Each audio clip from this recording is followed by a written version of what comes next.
Նիկոլ Փաշինյանի հայտարարություններն ավելի քան վստահ են, որ հետևում եք վարչապետի դատական համակարգի մասով, ստացվում է, որ այս երկրում անարդարության սովի պատճառը դատավորներն են։ Երբանից եւ ինչպես պետք է աշխատեք։ Վերանայեք ձեր աշխատանքը։ Ավելի ճիշտ կլիներ, եթե իրավական ինչ-որ հարց տայիք, եթե այդպես հարցեր կան։ Կոռումպացված, պարոն Դավթյան։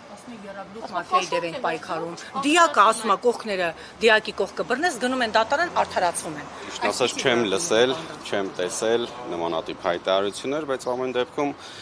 չեմ կարող մեկնաբանեմ։ Ինձ թվում է ճիշտ կլինի, ով համապատասխան հայտարարությունը կատարում է, իրանից էլ մեկնաբանում։ Երկրի առաջի դեմքը, երբ դատական համակարգին ասում է կոռումպացված, կաշառք վերցնողներ, դուք ո՞նց եք ընկալում, պարոն Դավթյան։ Անկեղծ ասեմ, կրկնում եմ, չեմ տեսել, չեմ լսել նմանատիպ հայտարարություններ, որ առավել եւս էլ ես չեմ կարծում, որ ի պաշտոն է կամ որպես դատավոր կարամ մեկնաբանեմ մեկ այլ պաշտոնատար անձի դիրքորոշումը կամ հայտարարությունը։ Դուք հայտնի պաշտոնյաների գործող դատավոր եք, Խաչագան Ղազարյան, այդ թվում վերջին անգամ Աղվան Հովսեփյանի դատական նիստին եկած։ Պարոն Դավթյան, երբևիցե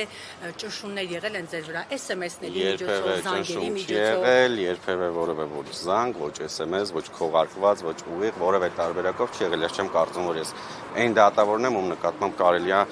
նման նույնիսկ միտք ունենալ, որ հնարավոր է Տիգրան Դավթյանի նկատմամբ ճնշումներ կան եղել են կամ կանան լինեն, չի եղել ու վստահ եմ չի էլ լինելու, եթե նմանատիպ փորձ լինի, համապատասխան իրավական գնահատականը կստանա։ Շնորհակալություն։